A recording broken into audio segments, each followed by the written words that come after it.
Bem-vindos ao Politeia.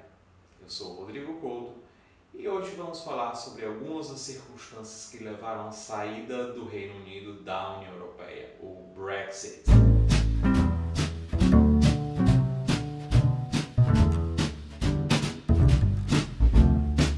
O nosso objetivo com esse vídeo é não explicar o Brexit em si, mas muito mais explicar certas circunstâncias que permitem uma melhor compreensão do Brexit. E essas circunstâncias estão na transformação daquilo que é chamado de projeto europeu. Esse não é um fenômeno de tão fácil compreensão, porque envolve categorias que não são as do nosso cotidiano. A União Europeia não é uma federação como o Brasil. Então não é como se um Estado brasileiro decidisse abandonar a federação e optar por obter a soberania. Não era um Estado membro da União Europeia porque a União Europeia não é uma federação. Vamos entender o que é esse projeto europeu. Não é tão fácil compreender porque a cobertura na grande mídia, que não é especializada, ela não tratou muitas vezes da evolução desse projeto europeu, que vai ser o foco aqui do nosso vídeo. Então vamos lá. E antes de começar, é importante enfatizar que o objetivo do vídeo não é defender ou criticar o Brexit, é simplesmente compreender circunstâncias para esse acontecimento que expliquem ou ajudem a explicar esse acontecimento. E, em segundo lugar, não temos o objetivo de prever o que vai acontecer na política ou na economia nesse momento pós-Brexit. É um momento em que não é possível fazer grandes previsões. O primeiro elemento para compreender o Brexit está nas circunstâncias de formação desse chamado projeto europeu. Vejam, a União Europeia não existia com esse nome ou nesse formato desde o seu início. No início se tratava de uma comunidade econômica. E aqui nós estamos falando dos anos 50, ou seja, no pós-Segunda Guerra. Por que é importante falar aqui das guerras? Na primeira metade do século XX, a Europa passou por dois conflitos muito destrutivos. Nos anos 50, eles tiveram a ideia de, através da integração econômica, impedir um novo conflito. Mas por quê? Como assim? Economia impedindo a guerra? Bem, quando você integra muito bem as economias de um continente, um país não vai ter incentivos para invadir o vizinho. Porque invadindo o vizinho, ele estaria prejudicando a própria economia, que, claro, agora estaria integrada à economia do vizinho. Começou tudo, claro, com esse objetivo geopolítico, mas com um fundo, uma base essencialmente econômica. Esse estado das coisas se prolongou por muito tempo. Quando o Reino Unido entrou na União Europeia nos anos 70, esse ainda era essencialmente o formato do projeto europeu. E quando é que as coisas vão mudar? Bem, no iniciozinho do século XX, houve a tentativa de criar uma constituição para o bloco europeu. Essa tentativa fracassou porque alguns países membros não aceitaram essa tentativa. Já nos anos 80 já era possível ouvir vindas do Reino Unido algumas críticas. A própria Thatcher, que foi uma entusiasta, uma defensora do projeto de integração econômica, se preocupava com esses elementos de integração política.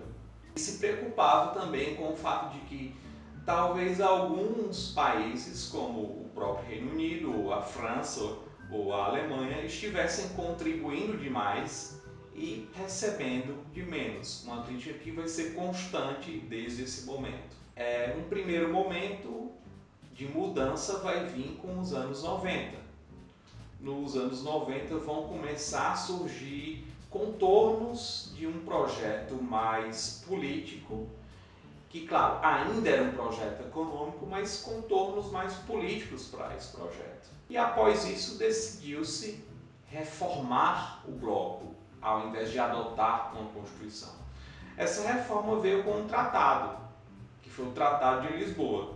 Esse momento que vai de 93 a 2009 com o Tratado de Lisboa, ele já é realmente o momento da União Europeia. Esse tratado, na verdade, reformou os tratados anteriores, através dos quais vinha ocorrendo a construção desse bloco, e com esse tratado a ênfase no campo político ficou ainda mais clara, ficou ainda mais óbvia.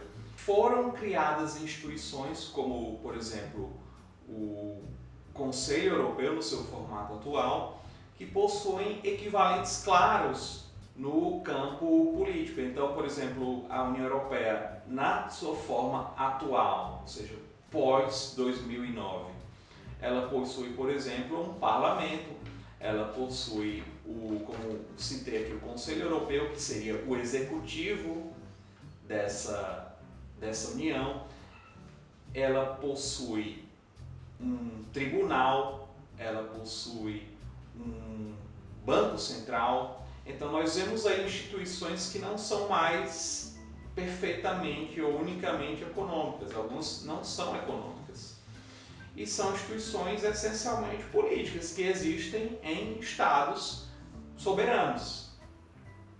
E compreendendo essa modificação de um projeto que antes era essencialmente econômico, que veio ou vem ainda ganhando contornos políticos, nós podemos compreender as críticas que levaram ao Brexit. E vejam, aqui vale reforçar que eu não estou ratificando ou apoiando essas críticas, mas é possível, com esse percurso histórico, compreender essas críticas. E a existência dessas instituições que eu mencionei, elas apontam para o fato de que o projeto veio se tornando cada vez mais político e que isso foi objeto de crítica pelos defensores do Brexit.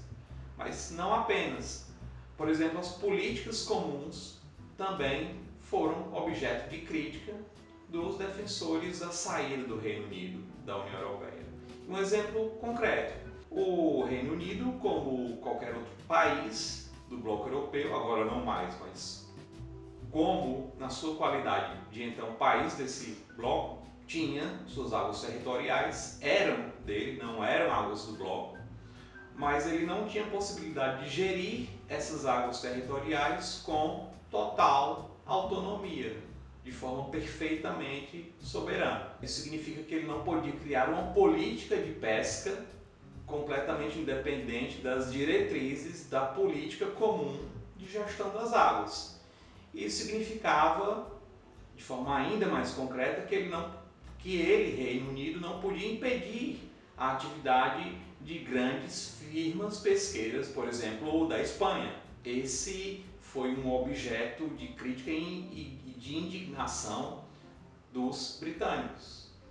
E também críticas, voltando às instituições políticas, a aquilo que eles consideram uma espécie de cessão de soberania ou de diminuição da soberania do Reino Unido. O Conselho Europeu, que eu mencionei, que seria o executivo do bloco europeu, ele não é eleito e ele é o responsável por propor projetos de lei que serão votados no Parlamento Europeu. Esse foi outro objeto de crítica dos defensores do Brexit. Com tudo isso, é possível compreender como, desde os anos 80, veio aumentando, veio se intensificando esse chamado euroceticismo, que é um ceticismo em relação aos caminhos, ao progresso do projeto europeu. Não é algo restrito ao Reino Unido, esse euroceticismo, mas foi algo que no Reino Unido chegou ao ponto de levar a algo como o Brexit. Para sintetizar, podemos compreender o projeto europeu, ou seja, em sua forma atual, a União Europeia, como algo que antigamente veio como um projeto essencialmente econômico e que progressivamente se tornou um projeto político. e no fim das contas, esse projeto político proporcionou os argumentos para aqueles que decidiram sair ou abandonar o bloco. E você, qual é a sua opinião sobre os eventos e, talvez mais importante, o que você acredita que pode ou não acontecer com esses eventos? Finalmente, você tem alguma dúvida sobre o Brexit ou as circunstâncias que levaram ao Brexit? Esse vídeo foi curtinho, então muita coisa teve que ficar de fora. Você tem alguma dúvida? Deixe nos comentários, eu gosto muito dessa interação com vocês. Inscreva-se no canal, ative o sininho para receber notificações dos próximos vídeos e até a próxima. Tchau, tchau!